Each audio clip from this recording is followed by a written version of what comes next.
आइए जानते हैं रामचरितमानस बालकांड। दोहा। देख रावा माता ही निज अद्भुत रूप अखंड, रोम रोम प्रति लागे कोट कोट ब्रह्मांड। फिर उन्होंने माता को अपना अखंड अद्भुत रूप दिखलाया, जिसके एक रोम में करोड़ों ब्रह्मांड लगे हुए हैं। आइए चौपाई जानते हैं।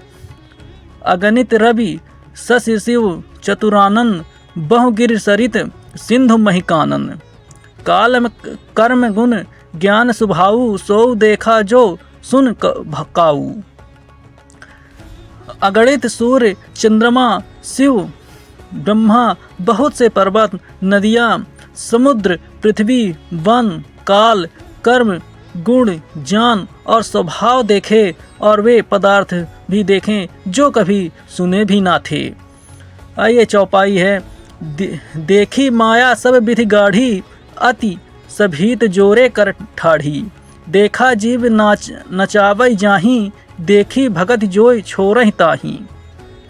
सब प्रकार से बलवती माया को देखा कि वह भगवान के सामने अत्यंत भयभीत हाथ जोड़े खड़ी है। जीव को देखा जिसे वह माया नाचती है, फिर भक्ति को देखा जो उस जीव को माया से छुड़ा देती है। चौपाई है, आइए सुनते हैं। तन पुलकित मुख बचन न आवा, नयन मूद चरण सिरुनावा। विष मयवंत देख मतहारी, भय बहुरी शिष रूप खरारी। इसका अर्थ है माता का शरीर पुलकित हो गया, मुख से वचन नहीं निकलता। तब आंखें मूंद कर उसने श्री रामचंद्र जी को सिर नवाया। माता को आश्चर्यचकित देखकर श्री राम जी फिर बाल रूप में हो गए। चौपाई है। इस स्तुति करी न जाय भय माना, जगत पिता मैं सुत करी न जाना। हरि जननी बहु विधि समुझाई, यह जान कतहु कहे से सुन माई।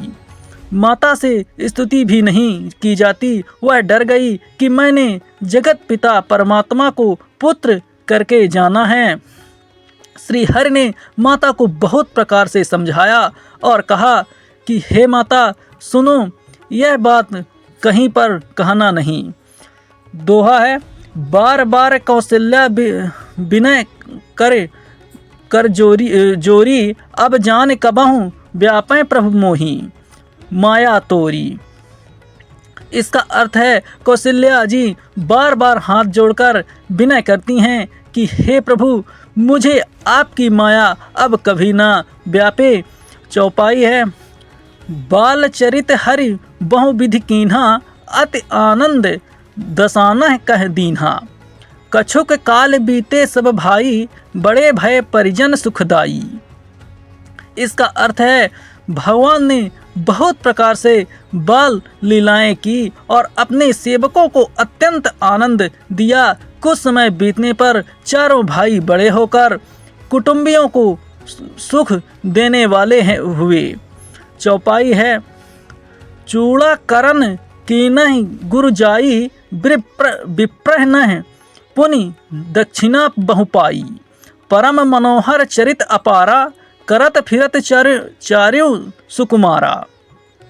इसका अर्थ है तब गुरुजी ने जाकर चूड़ा कर्म संस्कार किया।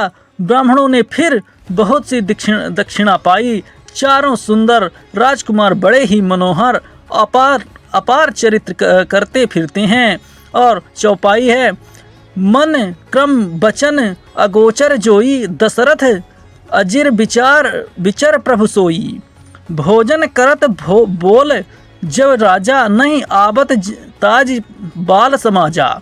इसका अर्थ है जो मन वचन और कर्म से अगोचर है, वही प्रभु दशरथ जी के आंगन में विचर रहे हैं। भोजन करने के समय जब राजा बुलाते हैं, तब वे अपने बाल सखाओं से के समाज को छोड़कर नहीं आते हैं। चौपाई है।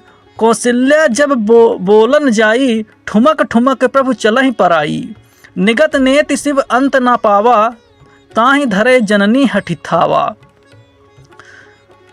कौशल्या जब बुलाने जाती हैं, तब प्रभु ठुमक ठुमक भाग चलते हैं। जिनका वेद नेति इतना ही नहीं कहकर निरूपण करते हैं और शिव जी ने जिनका अंत नहीं पाया, माता उन्हें हठ पूर्वक पकड़ने के लिए दौड़ती हैं।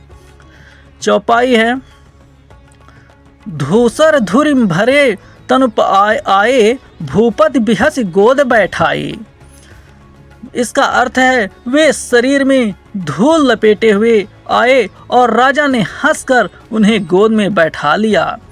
और दोहा है, भोजन करत चपल चित इत उत अवसरु पाई, भज चले किलकत मुख दथि ओदन लपटाई। इसका अर्थ है भोजन करते हैं पर चित चंचल और अवसर पाकर मुंह में दही भात लपटाए किलकारी मारते हुए इधर उधर भाग चले। चौपाई है, बाल चरित अति सरल सुहाए, सारद शेष शंभ ऋतु गाये, जिन्ह कर मन इन्ह सन नहीं राता, ते जन वंचित किए विधाता। इसका अर्थ है श्री रामचंद्र जी की बहुत ही सरल, भोली और सुंदर मन भावनी बाल लीलाओं का सरस्वती शेष जी, शिव जी और वेदों ने गान किया है। जिनका मन इन लीलाओं में अनुरक्त नहीं हुआ, विधाता ने उन मनुष्यों को वंचित कर दिया, नितान भाग्यहीन बनाया। और चौपाई है, आइए सुनते हैं। भय कुमार जबहि सब भ्राता, दीनहु जनेऊ गुरु पितु माता, गुर गृह गढ़ गए पढ़न रघुराई, अलप काल विद्या सब पाई। इसका अर्थ है जो ही सब भाई कुमारावस्था के हुए तो ही गुरु पिता और माता ने उनका यज्ञोपवीत संस्कार कर दिया। श्री रघुनाथ जी भाइयों सहित और गुरु के घर में विद्या पढ़ने गए और थोड़े ही समय में उनको सब विद्याएं आ गई। चौपाई है कुछ इस प्रकार है, जाकी सहज श्वास ऋतुचारी, स्रो हरि पढ़ यह कौतुक भारी, विद्या विनय निपुण गुण शीला, खेल सकल नृप लीला। इसका अर्थ है चारों वेद जिनके स्वाभाविक श्वास हैं वे भगवान पढ़े, यह बड़ा कौतुक अचरज है। चारों भाई विद्या विनय गुण और शील में बड़े निपुण हैं और सब राजाओं की लीलाओं के ही खेल खेलते हैं। चौपाई है, करतल बाण धनुष अति सोहा, देखत रूप चरारर मोहा, जिन्ह विधहि बिहरहि सब भाई, थकति मोहि सब लोग लुगाई। हाथों में बाण और धनुष बहुत ही शोभा देते हैं। रूप देखते ही चराचर जड़ चेतन मोहित को जाते हैं। वे सब भाई जिन गलतियों में खेलते हुए निकलते हैं, उन गलतियों के सभी स्त्री पुरुष उनको देखकर स्नेह से शिथिल हो जाते हैं अथवा ठिठक कर रह जाते हैं। दोहा है, कौशलपुर बासी नर नारी, वृद्ध अरु बाल, प्रणाव ते प्रिय लागत सब कहूँ राम कृपाल।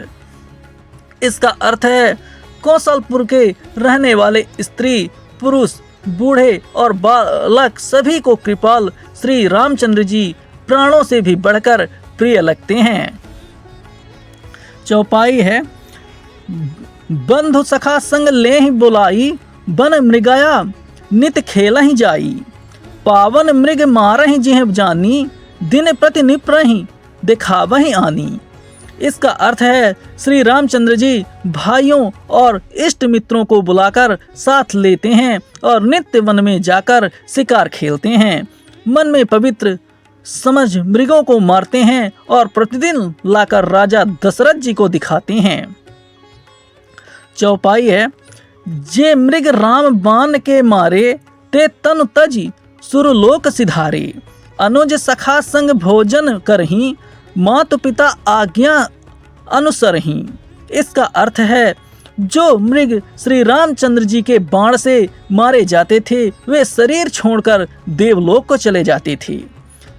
श्री रामचंद्र जी अपने छोटे भाइयों और सखाओं के साथ भोजन करते हैं और माता पिता की आज्ञा का पालन भी करते हैं। चौपाई है, जेहि विधि सुख होहि सुर लोगा, करहि कृपा निधि सोई संजोगा। वेद पुराण सुनहि मन लाई, आप कहाँ ही अनुज हैं समुझाई। इसका अर्थ है जिस प्रकार नगर के लोग सुखी हों, कृपा निधान श्री रामचंद्र जी वही संयोग लीला करते हैं। वे मन लगाकर वेद पुराण सुनते हैं और फिर छोटे भाइयों को समझाकर कहते हैं। चौपाई है, प्रातः काल उठ कै रघुनाथा, मात पिता गुर नावहि माथा। आयुष मागे करहि गुरु काजा, देख चरित हरसई मन राजा।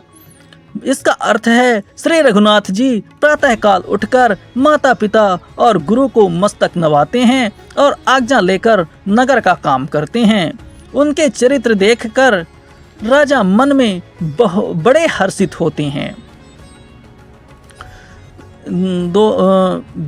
विश्वामित्र का राजा दशरथ से राम लक्ष्मण को मांगना और ताड़का वध।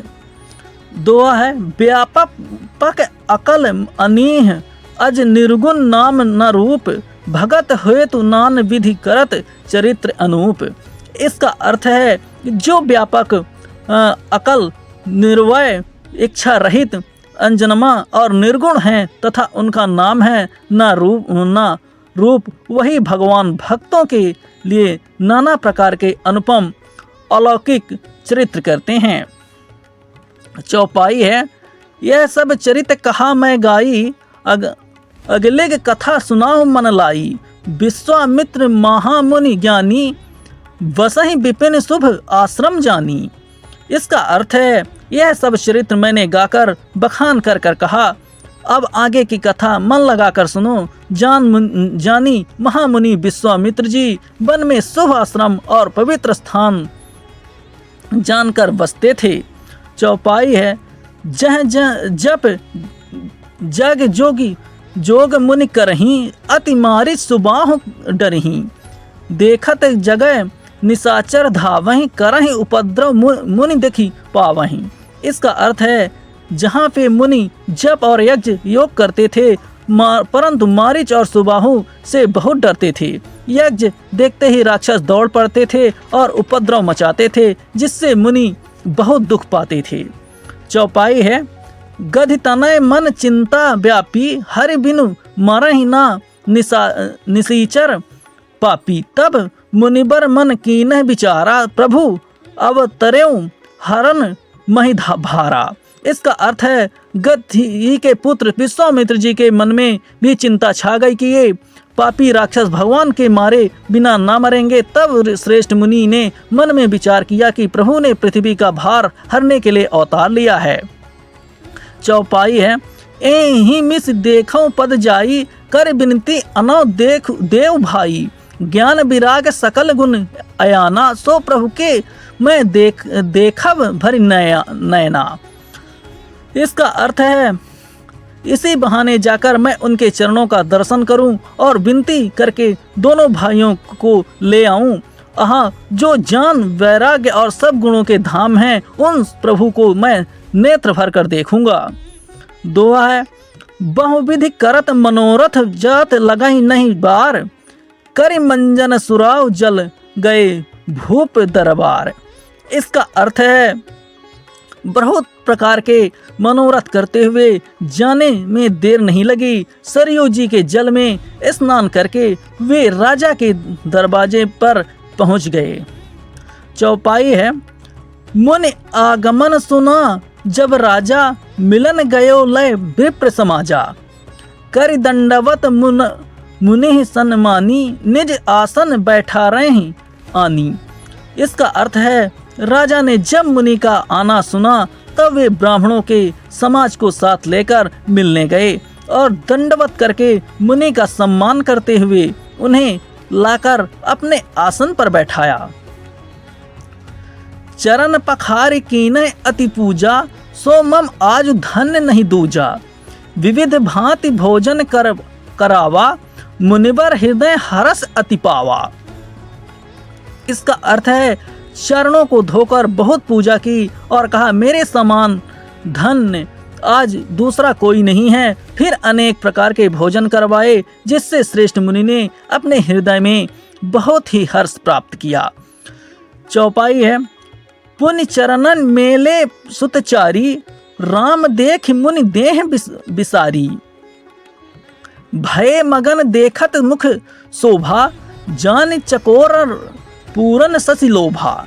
इसका अर्थ है, फिर राजा ने चारों पुत्रों को मुनि के चरणों पर डाल दिया, उनसे प्रणाम किया। श्री रामचंद्र जी को देखकर मुनि अपनी देह की सुधि भूल गए। वे श्री राम जी के मुख की शोभा देखते ही ऐसे मग्न हो गए मानो चकोर पूर्ण चंद्रमा को देखकर लुभ गए हों।